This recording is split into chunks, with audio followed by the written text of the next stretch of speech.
ipagpala mo sa kanyang buhay. Hindi mo siya pinabayaan at binibigyan mo siyang lakas at pinagpapala mo siya, Panginoon.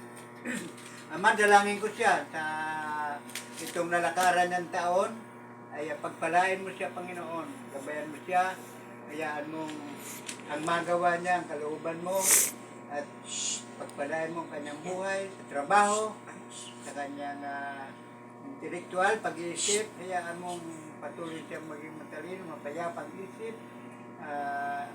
maingat, at patuloy na sa iyo magtiwala, sapagkat ang nagtitiwala sa iyo, Panginoon, di mabibigo, Panginoon. Pagpapalain mo at pagkakamit ay pinangako mong buhay na walang hanggan. Salamat, O Diyos, sa hapong ito. Dinadakila ka namin, O Diyos, pinapupurihan, pinapasalamatan. Salamat sa biyaya na ito, sa mga pagkain na ito. Salamat